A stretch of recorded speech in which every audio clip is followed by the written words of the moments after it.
자, 오늘 KNL 고성국 박사님과 함께 진행합니다. 네. 네. 자, 오늘 고 박사님과 오전에도 자유 유튜브 연합 저희 대자유총 긴급 토론회를 진행을 했습니다. 거의 100분간에 걸쳐서 다양한 주제를 가지고, 물론 이제 윤석열 대통령 사형 구형, 그리고 한동훈 제명, 그리고 지방선거 승리 방안, 이렇게 얘기를 나눠봤는데, 뭐 진행을 하시다 보니까 하시고 싶은 말씀이 굉장히 많으셨는데 진행 때문에 제대로 못 하신 것 같아요. 그래서 제가 이제 저희 방송에서는 제가 진행을 하고 우리 고 박사님 고견을 듣는 걸로 그렇게 진행을 해보도록 하겠습니다. 일단 저희는 오늘 이제 자유파 유튜브 생방송을 진행하면서 제가 느낀 점은 이게 이제 이런 거잖아요. 저 종북 주사파들은 그 지령과 교실을 내리는 데가 있어요. 우선 김정은이하고 그 김정은이의 그 대남 적화 전략 총본부, 정파 총국 이런 데서 끊임없이 그 지시와 그 이런 걸 내리잖아요. 그러면 이거를 대한민국에서 암약하고 있는 종북 주사파들하고 그 김정은이가 내려보낸 난파 간첩들이 또 이거를 막 증폭시켜요. 그리고 한국 상황에 맞게 또 약간, 그러면 이제 이걸 가지고 더불어민주당이나 뭐나 이런 이 좌파 단체들이, 좌파 정당들이 또 이거를 뭐 당론으로 뭘 하고 막 이렇게 하잖아요. 그러니까 저 정북 주사파들은 나름의 이 지휘 체계라는 게 있어요. 그래서 어떤 일이 발생해도 바로 이런 관점에서 봐야 돼. 뭐 이렇게 해서 딱 프레임이 잡히고 거의 일사불란하게 움직이는데 우리 자유파는 그런 게 없잖아요. 자유파는 무슨 저 지하에 무슨 지휘부가 있는 것도 아니고 그러다 보니까 국민의힘을 쳐다보게 되는데, 국민의힘은 지금 워낙 기회주의자들이, 기득권자들이 당을 장악하고 있고 한동훈 배신자들이 당을 장악하고 있어가지고 장동혁 체제임에도 불구하고 장동혁 대표가 정말 속에 있는 얘기를 속 시원하게 못한단 말이에요. 그러면서 이제 완곡하게 하기도 하고 애들러서 얘기를 하기도 하고 막 이렇게 되다 보니까 우리 자유파 국민들이 이런 중대한 사건이 발생했을 때 굉장히 혼란스러워해요.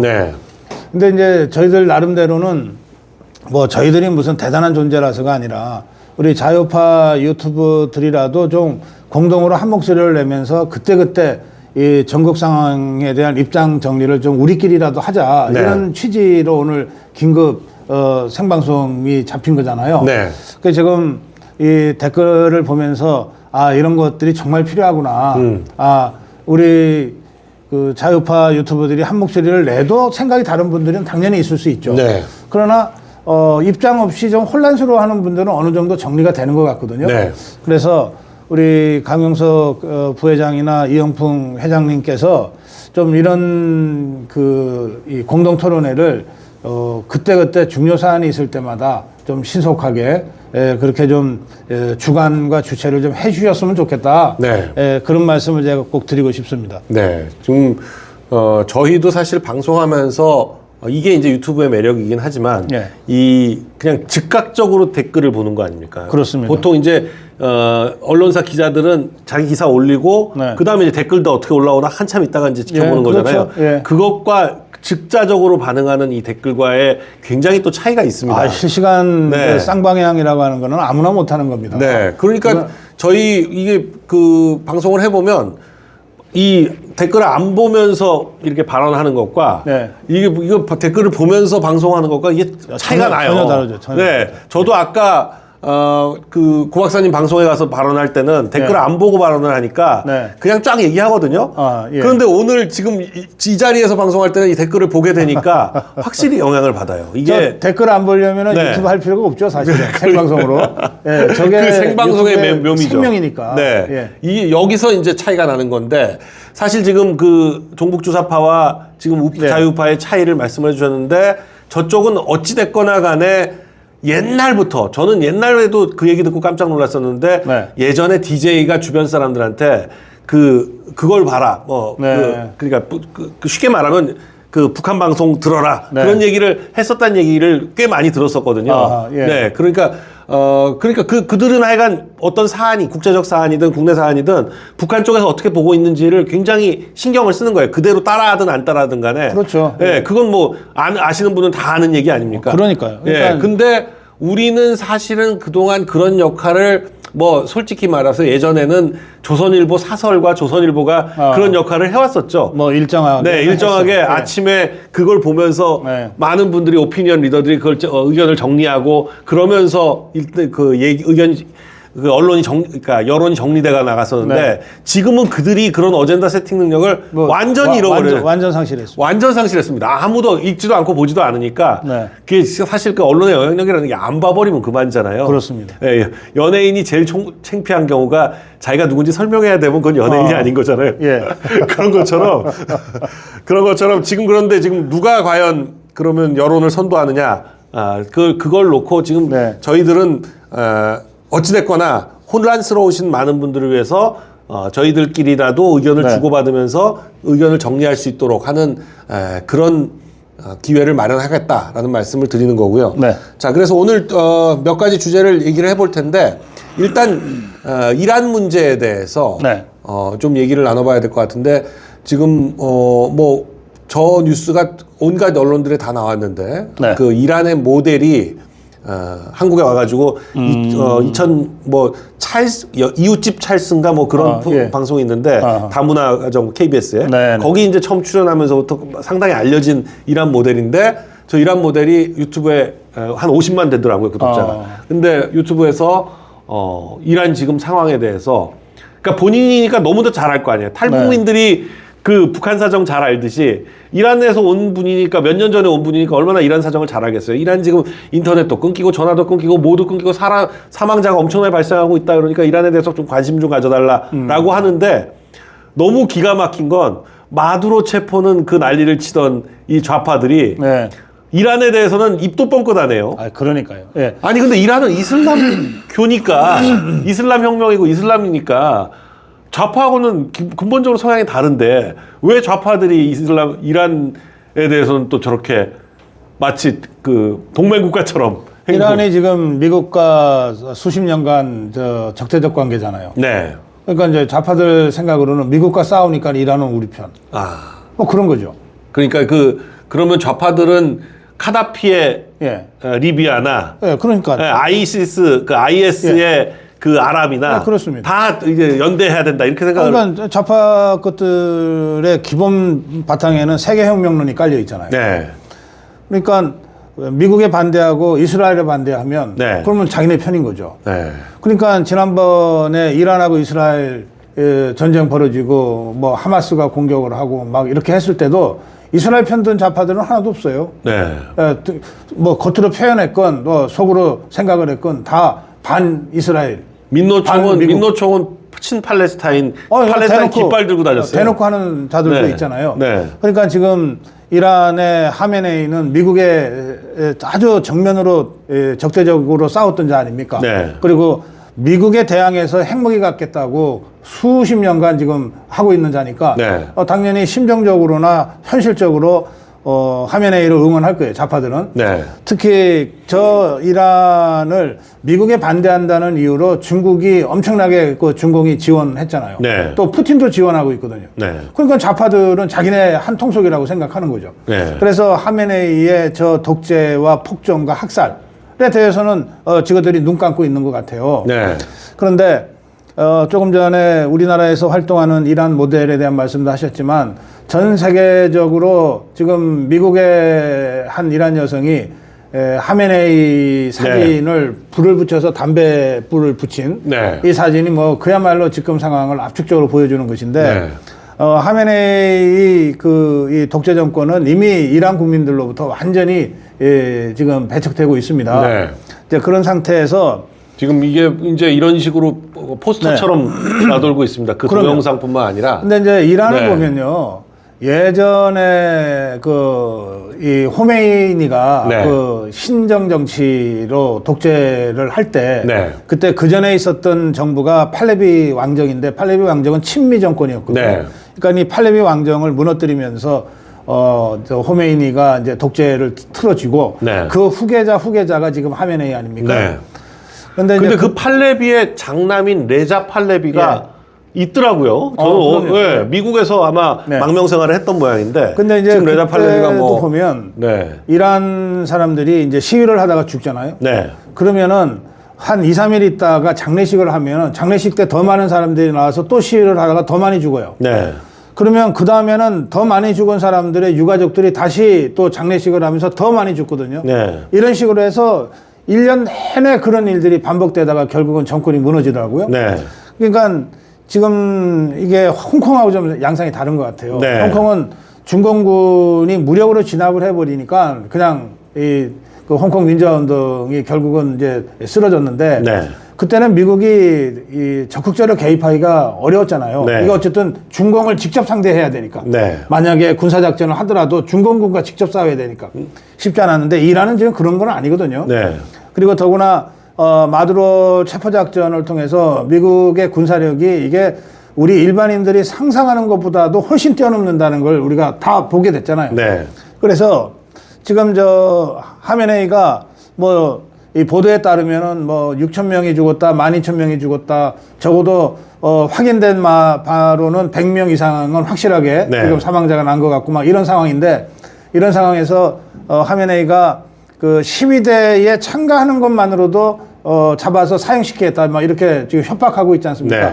그러니까 미국에서 트럼프 대통령이 직접 한 말은 만약에 시위대를 처형한다면 그러면 아주 적극적인 고강도의 개입을 우리가 할 것이다.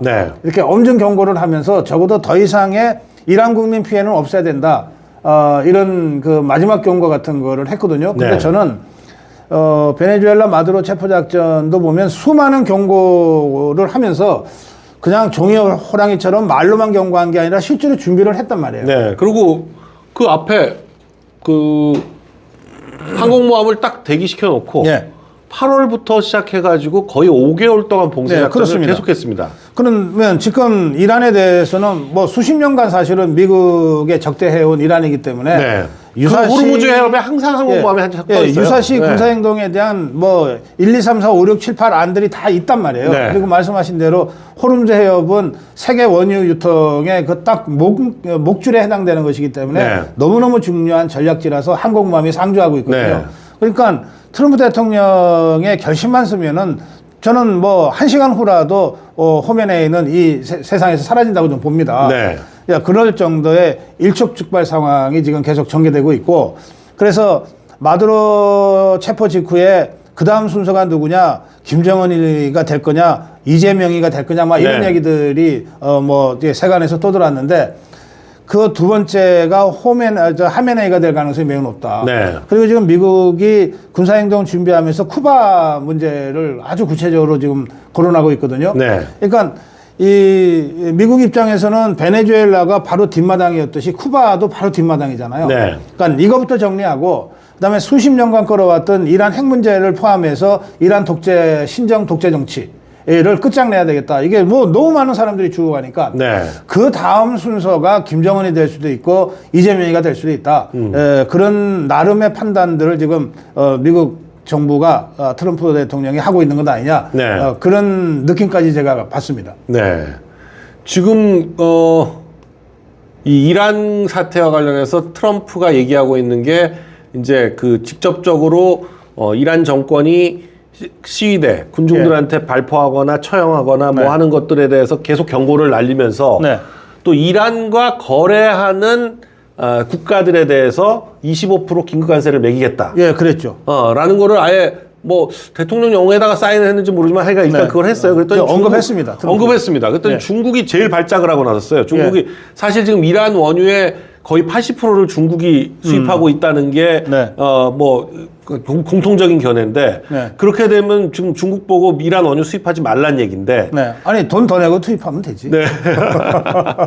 그러니까 지금 그 그러니까 베네수엘라 원유 끊기고 이란 원유 끊기면 그러면 중국 입장에서는 사실 이 상당한 부분의 에너지 그렇죠. 손실이 오게 되는 거고, 네. 오더라도 기존에 싸게 공급받던 걸, 뭐 국제 시세에 거의 30% 40% 싸게 받던 거를 이제 국제 시세대로 공급받아야 되는 그런 상황이 오는 거죠. 근데 사실은 중국도 원유가잖아요. 네. 그리고 뭐 생산을 하죠, 하기는. 원전 엄청나게 많이 지었고, 네. 뭐 태양광도 하고 있는데, 이 그런 것 같아요. 이 미국도 그렇고 강대국들은 자기 나라에 있는 원유를 먼저 채굴을 안 하잖아요. 안 하죠. 이게 뭐 네. 자원이 제한되어 있기 때문에.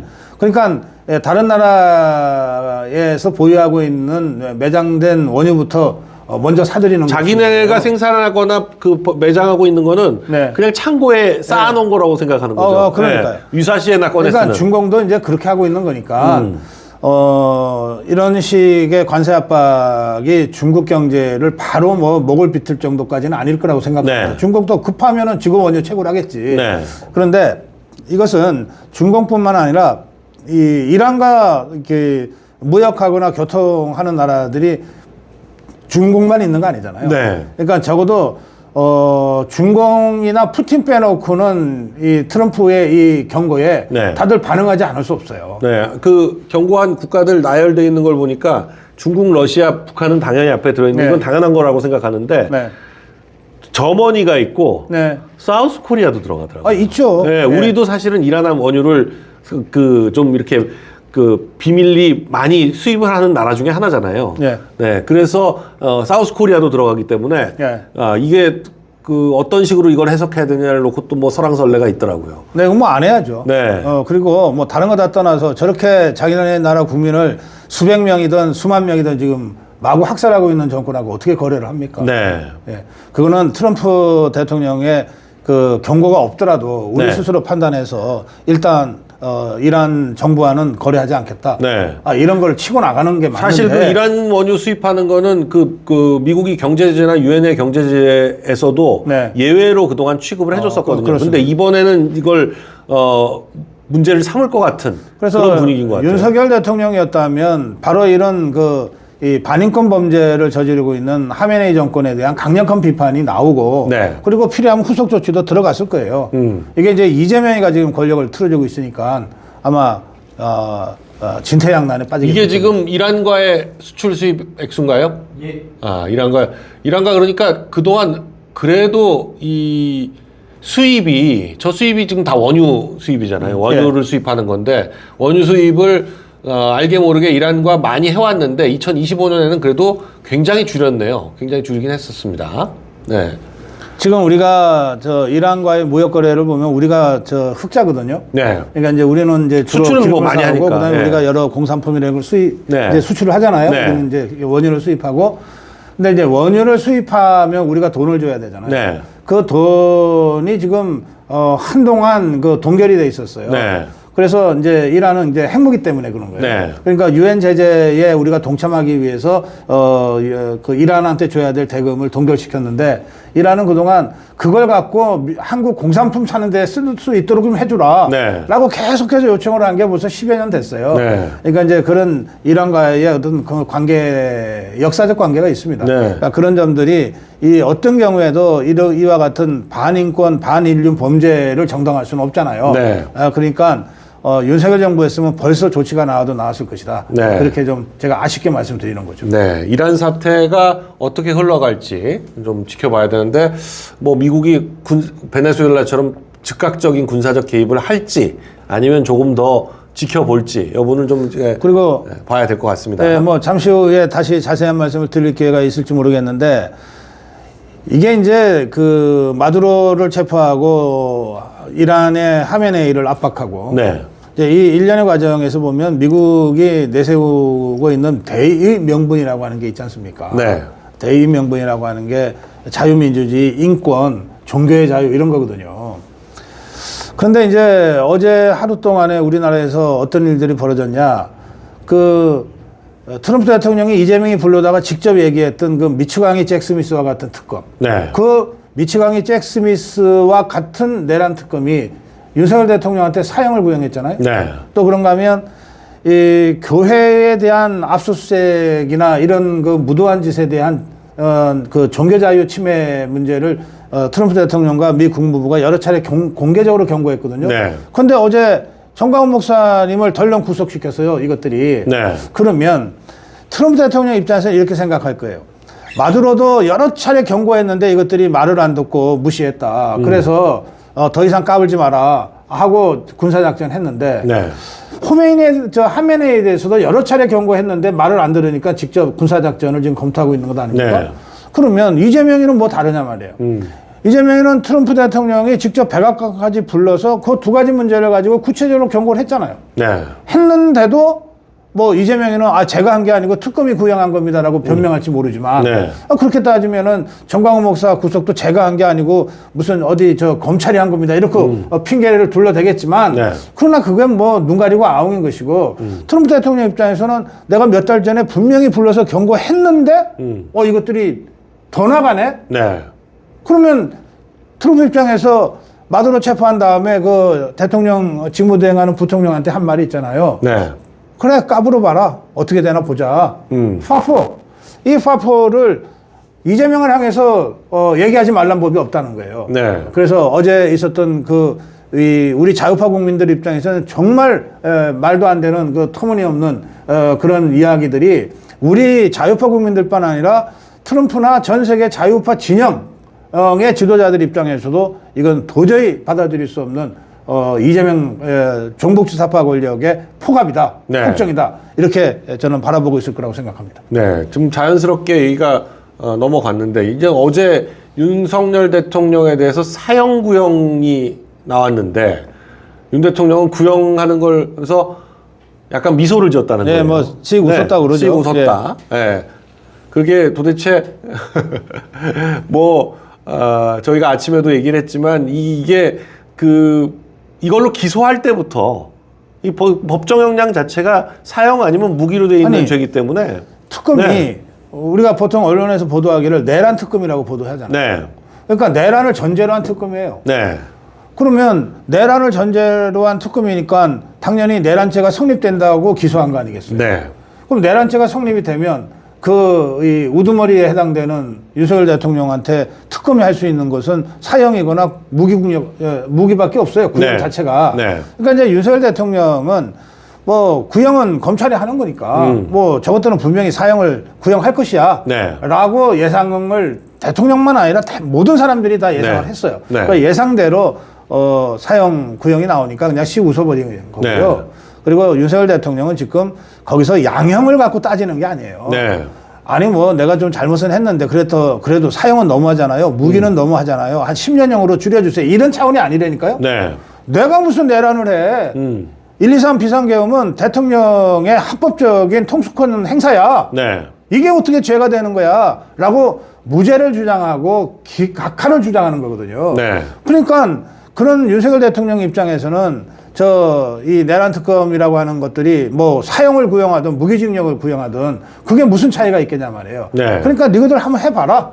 어떻게 되나 역사법정에서 가려질 거다. 네. 국민들이 판단하실 거다. 이런 당당함과 자신감이 있으니까 그냥 씩 웃고 말한 것 같아요. 네. 2월 19일에 1심 선고를 한다고 하는데, 네, 김용현 장관에서 무기징역, 노상원 사령관 이런 분들에 대해서는 징역 30년, 20년 이런 식으로 구형을 했는데 구형은 구형이고 또 이 선고는 또 별개의 문제이기 때문에 이 윤 대통령 측에서는 이제 무죄 또는 공소기각 이런 쪽으로 이제 어제 결심 공판을 마무리하면서 지겸 판사가 이제 2월 19일 선고하겠다고 하면서 한마디를 했어요. 네. 그게 뭐냐면 이 사건 관련해서는 헌법과 법률 네. 그리고 증거에 따라서 판단하겠다 그러더라고요. 네.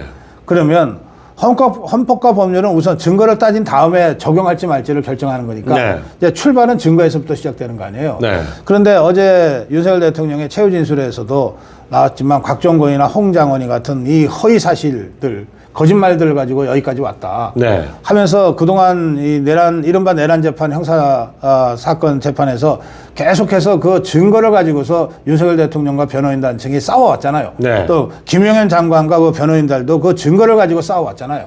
그러니까 그거를 쭉 봐왔을 테니까 저는 지기현 판사가 그야말로 법과 증거에 따라서 판단한다면 이건 무조건 무죄가 나야 마땅하다. 네. 저는 그렇게 보는데, 그런데 지기현도 사람이라서 저 종북 주사파들이 조희대 대법원장부터 시작해서 뭐 온갖 협박이라는 협박은 다 하고 지기현에 대해서도 직접 공격을 여러 차례 해 왔기 때문에 네. 과연 그런 종북 주사파들의 공격에도 불구하고 제대로 된 그 증거에 입각한 올바른 판결을 지기현이라는 사람이 내려줄 수 있을까에 대해서는 저도 좀 걱정이 됩니다. 네. 그렇지만 어쨌든 지기현 판사가 어제 결심 공판을 마무리하면서 한 그 말은 일단 증거에서부터 시작되는 것이다. 네. 그런 얘기니까 조금 한 달 정도 더 남았는데 좀 기다려보는 것이 필요하겠습니다. 네. 그래서 일단 어제 사실 구형이 원래 9일날 하는 거였었는데 네. 9일날 재판이 늦춰지면서 늘어지면서 네. 어제 구형을 하게 돼가지고 마치 어제 모든 일이 다 동시에 발생한 것처럼 맞춘 것처럼 그렇게 됐어요. 이재명의 방일과 이 구형과 또 한동훈 제명이 동시에 일어나는 바람에 또 그리고 바로 전날은 김병기에 대한 제명도 있었잖아요. 그러니까 이게 막 하루에 여러 건이 터지다 보니까 그리고 거기에다가 또 정광훈 목사님 구속이 있고 또 MBK는 구속영장이 또 기각이 됐어요. 네. 그러니까 이런 모든 게 한꺼번에 터지니까 마치 근데 우리 강현수 대표도 법률가시니까 네. 제가 이 말씀을 진짜 좀 드리고 싶은데 지난 9일 날 결심이 김영현 장관 공범에 해당되는 저것들이 공범이라고 지금 기소를 한 김영현 장관 변호인단과 김영현 피고인에 의해서 서증 검증과 그다음에 법리적 해석과 관련된 핵심 부분에 대한 주장으로 한 8시간 이상 됐잖아요. 그렇게 해서 그날 원래 예정됐던 윤석열 대통령의 변론과 최후 진술이 안 된 거 아닙니까? 그걸 가지고 조선일보나 이런 족벌 언론들이 윤석열 대통령과 변호인단을 찌질하다고 비난을 하더라고요. 아니, 그래서 제가 이제 우리 법률가이신 강용석 대표한테 제가 여쭈고 싶고요. 대한민국 국민이 그게 누구든 그게 대통령을 지낸 윤석열 전 대통령이든 아니면 저같이 그냥 장삼이사 무지랭이 중에 한 사람인 대한민국 국민 고성국이든 대한민국 국민은 대한민국 헌법과 법률에 의해서 보장된 자신의 방어권을 행사할 권리가 있잖아요. 그 방어권이라고 하는 게 별겁니까? 조사 과정에서 조사받고 성실하게 진술하고 재판 과정에서 충분히 다퉜는데도 마지막 결심을 앞두고 이제 판사 재판부의 판결을 앞두고 과연 그 과정에서 이게 제대로 내 주장대로 진술이 됐는지, 혹시 내 진술의 맥락이 좀 잘못된 건 아닌지, 그리고 내가 생각하는 중요한 포인트가 어떤 건지 이를 하나하나 따져가는 것이 그게 국민의 방어권 권리 행사 아닙니까? 이걸 갖고 찌질하다고 그러면 뭐 조선일보든 뭐 어디든 간에 그럼 니거들은 어디 길 가다가 갑자기 누명 덮어 써갖고서 도둑놈으로 강도로 몰려갖고 재판받을 때 그게 아니라고 항변하면은 너네 찌질하다는 소리 들어도 되냐 말이야.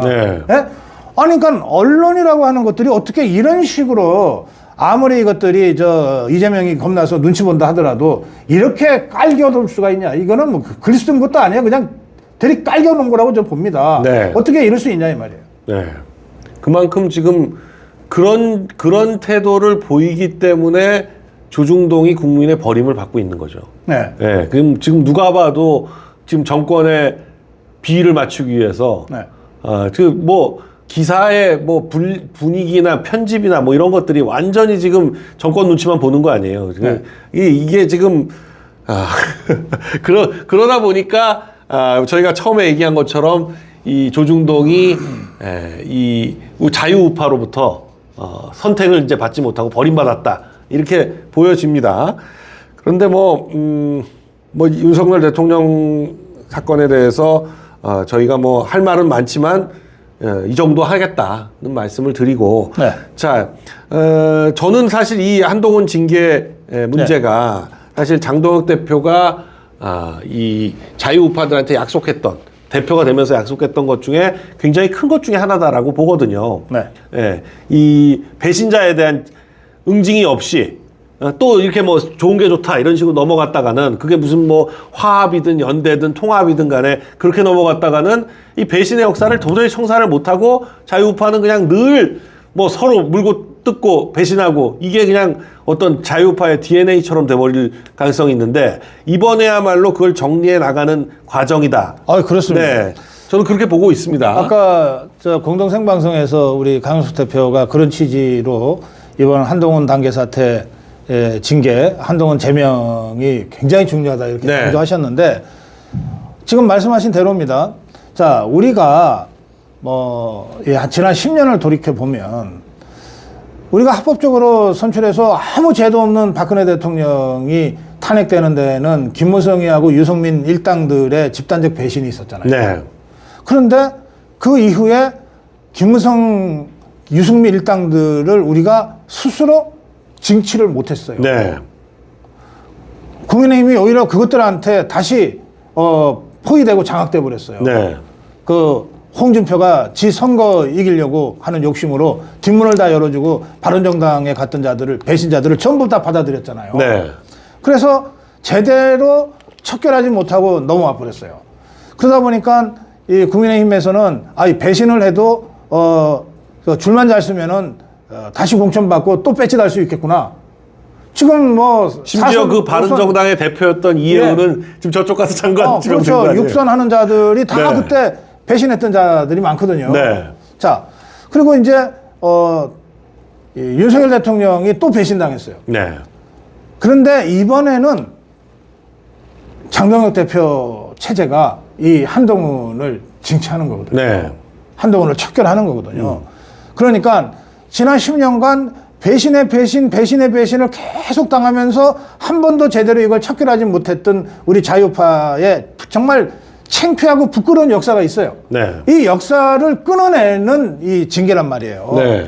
그러니까 이것이 갖는 의미가 매우 큽니다. 그래서 이 윤리위원회의 공식 입장도 그 부분이 그렇게 되잖아요. 한동훈이를 제명하고 네. 최고 수준의 징계가 제명이니까 제명하고 그다음에 수사 의뢰를 권고한다. 네. 그렇게 해놓고 난 다음에 이번에 우리가 이것을 제대로 하지 못하면 그러면 앞으로 당원 당규 안 지켜도 처벌할 수가 없고 배신해도 처벌할 수 없게 된다. 네. 당의 기강이 완전히 무너진다. 이것은 불가피한 조치다. 이렇게 가지고 얘기하잖아요. 네. 그래서 윤리위원회의 결정은 장동혁 대표가 이끄는 최고위원회를 통해서 이제 확정이 되는데 네. 이 마지막 관문이 아직 남아 있습니다. 내일입니다. 남아 있는데 최고위원회는. 저는 여기서 장동혁 대표가 후퇴할 일은 없다 그렇게 생각합니다. 네. 이미 벌써 기자들이 많이 네. 물어봐서 윤리결정 뒤집을 고려 같은 건 하지 않는다. 당연하죠. 네, 최고위가 내일입니다. 내일인데 15일에 최고위가 있는데 여기서 그냥 바로 의결을 할 것인지 아니면은 윤리위에 대해서 재심 청구를 할 수가 있는데 열흘 기간이 네. 있어서 열흘 후에 할 것인지 이제 그런 것들에 대한 생각은 좀 있겠지만 아마도 뭐 내일 바로 최고위 의결을 해서 이 문제를 정리를 빨리 네.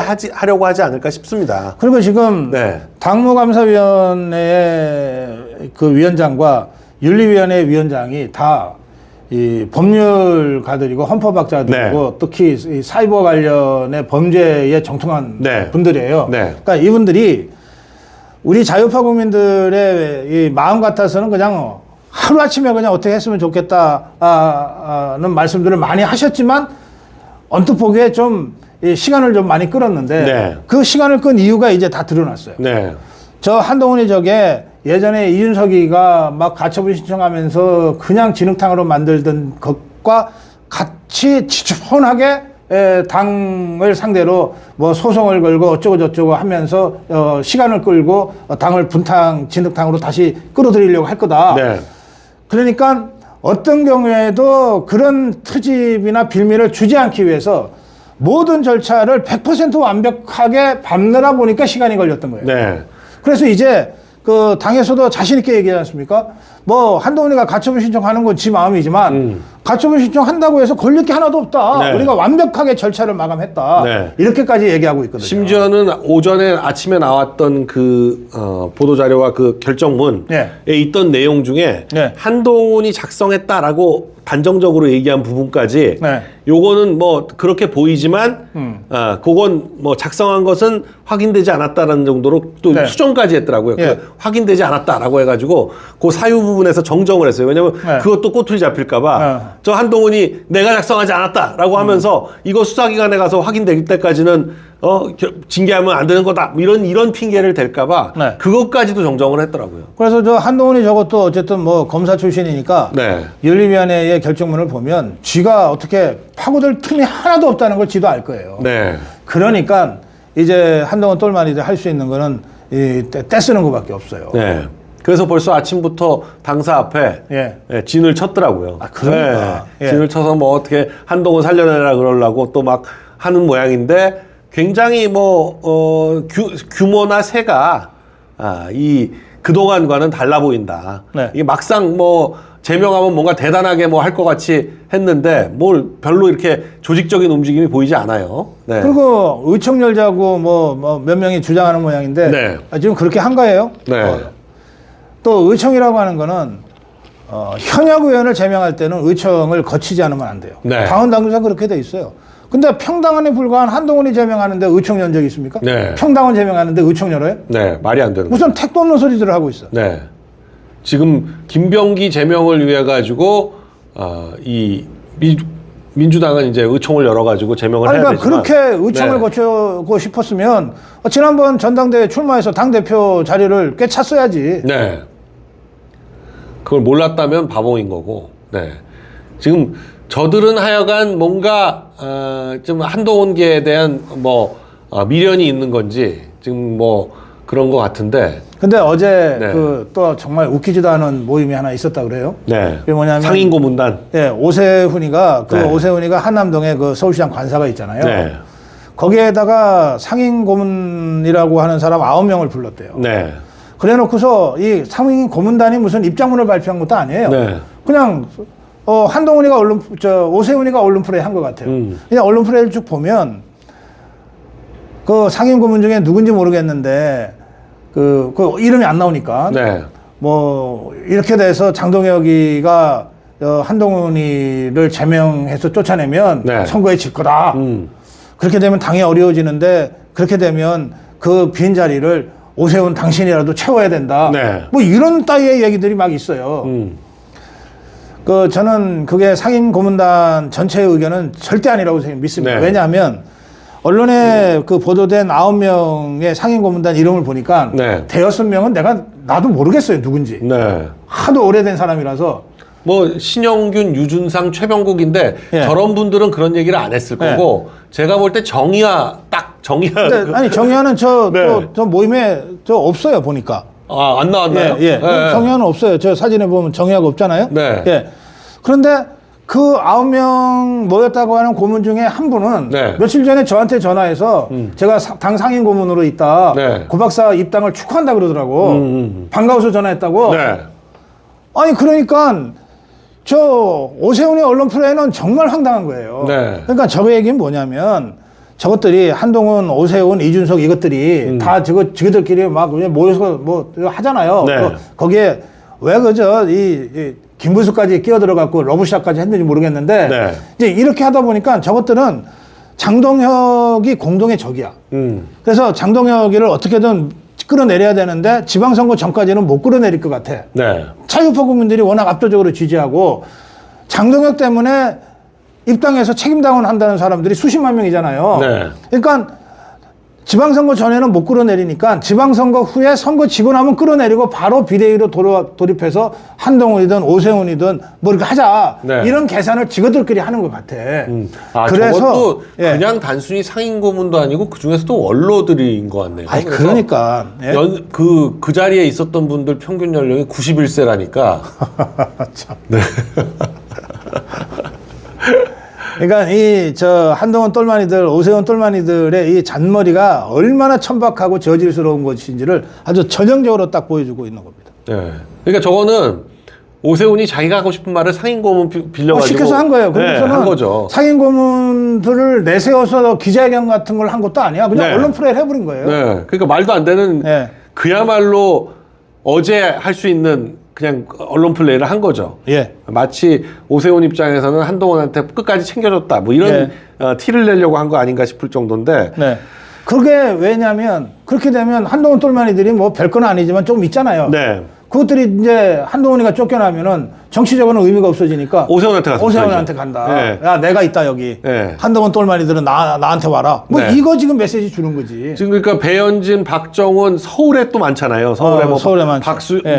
박수민 고동진 뭐 이래가지고 네. 그 강남에서 이제 공천받았던 한동훈 똘마니들 쫙 있잖아요. 네. 그리고 이제 비례대표들 쫙 있고 이 사람들이 지금 갈 곳을 잃었거든요. 네. 마음 둘 데가 없으니까 오세훈의 저 어제 행동은 그 사람들 끌어들이겠다. 이제 그거죠 뭐.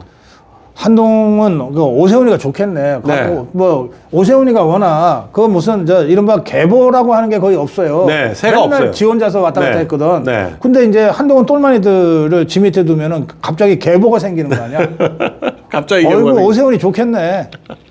그렇게 한번 정치해 봐라. 참내 정말. 근데 저는 저게 참 재밌는 게 이준석하고 똑같거든요. 이준석도 그 징계 당하기 전까지는 해서 쫓겨나기 전까지는 자기가 무슨 하면 뭐 당이 쪼개질 것처럼 별 난리를 다 쳤는데 막상 쫓겨나 보니까 본인하고 천하람하고 그 김철근인가요? 그 몇 명 그냥 달랑 그거 나가고 끝났잖아요. 그 허은하고 뭐 따라갔는데 또 지그들끼리 싸워서 또 흩어지고. 근데 그 김철근이 저 어디 방송 나와가지고 김종혁이랑 같이 하는 YTN인가 어디 나와서 하는데 그렇게 뭐 지금 뭐 굉장히 뭐 어떻게 대항할 수 있을 것처럼 그러는데 막상 징계받고 쫓겨나가면 그 다음에 할 수 있는 게 아무것도 없다. 김철근이 그렇게 놀리니까 김종혁이 말을 못해. 아니 간단한 거지. 네. 아니 저것들이 다 이해관계로 지금 모여 있는 건데. 네. 비례대표는 지가 스스로 탈당하면 의원직 내놓고 탈당해야 되잖아요. 네. 그러면 한동훈이가 주로 이 비례대표 이 비례대표를 완전히 말아먹었는데 돈 받고 장사했다는 뜻이 아니고 정치적인 거래를 한 건데 그러면 저 한동훈이 덕분에 비례대표 달고 있는 자들 대표적으로 한지아를 비롯해서 있잖아요. 이것들 중에 나 한동훈이 제명당하니까 난 더 이상 국민의힘에 있을 이유를 못 느낀다. 나 국회의원 배지 내놓고 나 탈당해서 한동훈과 함께 하겠다. 라고 국회의원 반납할 자가 한 명이라도 있을까요? 단 한 명도 없죠. 아니 그럴 사람이 하나라도 있으면 내가 그래도 평가라도 해주겠어. 아 이것들이 양아치 의리 정도는 있는 모양이다. 저는 그럴 사람 한 명도 없을 거라고 생각하거든요. 그건 아무것도 아닌 거지. 그래서 한동훈이가 그러니까 뭐 이 상임 고문들이 나이가 좀 많아서 그런 얘기들을 했는지 모르겠는데 한동훈이 쫓아내면은 당 무너진다 그랬잖아요. 한동훈이 안 쫓아치면 당이 무너져요. 지금 여기까지 와서 한동훈이를 안 쫓아낸다? 그러면 수십만 명의 책임당원들 우리 자유파 국민들이 전부 국민의힘에 등을 돌리게 돼 있어요. 그러니까 한동훈이 안 쫓아내면 당이 무너진다는 거예요. 1시 반에 지금 한동훈은 국회에서 뭐 기자회견을 하겠다. 지금 그러고 있는데 뭘 하겠어요? 지금 뭐 민주주의를 지키겠다. 처음 즉자적 반응은 그렇게 나왔었는데 아니 민주주의를 지키려면 이란에 가서 시위를 하든지 친한계 의원들을 뭐 긴급 회동을 했다. 뭐 나름 하여간 뭔가 하는 모습을 보이려고 하고 있는 것 같은데 조직적으로 대항하는 모습을. 근데 막상 찻잔 속에 태풍이 될 수밖에 없다. 이게 보여집니다. 뭐 찻잔 속에 태풍도 아니에요. 그냥 찻잔 속의 거품. 그러니까 입에 민주주의를 달고 살면 지금 이란 국민들이 죽어가고 있다고 한동훈 빨리 이란 가서 시위다 또 함께 하든지.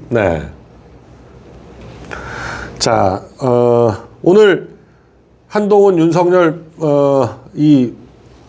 저는 참 어제 그 상황이 참 아이러니라고 해야 된다고 해야 될까요? 사실 윤석열 대통령도 그렇고 한동훈도 그렇고 어찌 보면 우파 입장에서는 이 문재인의 칼로 쓰였던 그런 사람들이 박근혜 대통령 그 특검 때 박 대통령 또 뭐 이명박 대통령 그렇게 했던 사람들이 이제 들어와서 대통령, 법무부 장관 이렇게 하면서 정부를 잘 이끌어줄 줄 알았더니 또 그 네 분이 생겨가지고 또 이렇게 되면서 참 이게 역사의 아이러니라고 해야 될지 참 뭐라고 해야 될지 모르겠습니다. 이 우파는 왜 이렇게 전직 대통령들을 부정하지 못해서 안달이냐 이런 느낌이 들 정도인데. 네. 그 윤석열 대통령이 이제 그 검찰총장, 서울지검장 검찰총장을 하면서 그 문재인 추미애 조국이들과 싸움이 전면적으로 붙잖아요. 네. 사실은 그 전까지는 우리 자유파 국민들 중에도 윤석열 검사를 그 박근혜 대통령을 억울하게 감옥에 보낸 사람이라고 생각해서 비판하는 여론이 많았는데. 네. 문재인의 핵심들이 전부 나서서 자기네들 말 잘 안 듣는다고 윤석열 대통령을 그냥 죽이려고 하니까 그때부터 우리 자유파 국민들이 윤석열이라는 사람을 다시 보게 됐어요. 네. 그러면서 응원화환이 시작됐고 그 과정을 거쳐서 윤석열 대통령이 국민의힘의 대선 후보가 됐잖아요. 네. 그때 그 기억하시는지 모르겠는데 윤석열 검사가 박근혜 대통령을 수사한 데 대한 비판적 생각을 갖고 있던 우리 자유파 국민들 중에서 그 윤석열 지검장 시절에 그 아크로비스타